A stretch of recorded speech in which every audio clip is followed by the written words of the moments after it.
Most people who end up being victims, they didn't miss something obvious. They were paying attention. They just missed the moment that when things changed. Most days feel normal, not dangerous, just busy. You're running errands and you're thinking about what's next. You're not on edge. And if you're watching this, you're probably already paying attention. You carry, you train, and you look around. So this is kind of anywhere from beginner to experienced level video. But it's not about fear. It's about the moment most people miss, even capable people. One example where situational awareness wasn't existing is at this racetrack right across the street from me. As a property detective, we had $10,000 stolen out of a vehicle. How, you might ask? Well, the individual was pumping gas, and while they're pumping gas, a suspect vehicle pulls up on the other side of his car, and well, they exit, they punch the window out, and they reach in, all while he's getting gas on the other side of the vehicle. While I was reviewing surveillance tape, lo and behold, there was many people like there are now getting gas and driving down the road with not one single witness. Why? Because everybody was staring at their cell phone. Life isn't falling apart, but it doesn't smooth itself out like it used to. Small things escalate faster, crowds feel tighter, and tensions show up sooner. Not every day, just often enough for you to notice it. Now, I know you're probably like most people, and you don't want trouble. You want smooth days. You want to finish your errands. You want to get your family to where you're going. And you just want to go home without it going sideways. But there's something else there too. They want to be more situationally aware. This is without living life on the edge. You don't want to be paranoid. You don't want to scan everybody, and you don't want a normal life to turn into a threat assessment. Preparedness isn't about being ready to fight, though it may be ready to defend. It's about recognizing when it's time to leave. Nothing happens, then it's a success. Seeing it coming sooner, that's the upgrade. The problem isn't that you're unaware, it's that you don't know what you're doing that keeps you from being more situationally aware. You're looking around, you're noticing people, and you're paying attention. So you assume it's covered. But situationally aware isn't just noticing what's around you. It's noticing what's changing around you. Most people don't realize they're doing the same thing over and over. They're waiting for certainty, waiting for something obvious, waiting for a clear line to be crossed, maybe, and nothing illegal has happened yet. No threat has announced itself, so you stay. Not because you're careless, but because you don't want to overreact, I guess. There's another part that most people don't notice. Confidence can block situational awareness, and training helps, fitness helps, carrying a firearm helps, but there's also a quiet belief. I'll know when it's time, so instead of leaving early, I'll just wait. You trust your ability to handle a situation if it happens, and in that delay is where the options start disappearing. Parking lots, gas stations, crowded public places, being out with family, normal places we always go.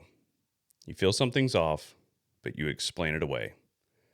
No threat yet, no reason yet, so you stay longer than you should. Here's the shift. Situational awareness isn't about spotting danger. It's about recognizing change. The moment staying starts causing you options, that's the moment you missed. Not because you weren't paying attention, but it was because you were waiting for certainty. By the time something feels obvious, it's too late. Exit is gone, distance is harder, choice is narrow. Leaving early isn't overreacting. It's good timing. This doesn't make it paranoid. You don't scan harder. You don't avoid people. You don't shrink your life. You just learn when the situation changes and react to it accordingly. And it may include leaving early or prepare to defend yourself. You stop waiting for permission. You stop needing a reason. It feels like staying costs you more than leaving.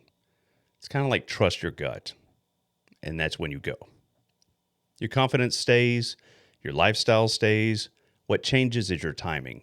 You don't survive more situations, you avoid needing to. That's preparedness. So, some situations to think about are in between vehicles. They conceal the crime and they also create a bottleneck where two suspects can close you in. And putting up your groceries in the trunk of your car.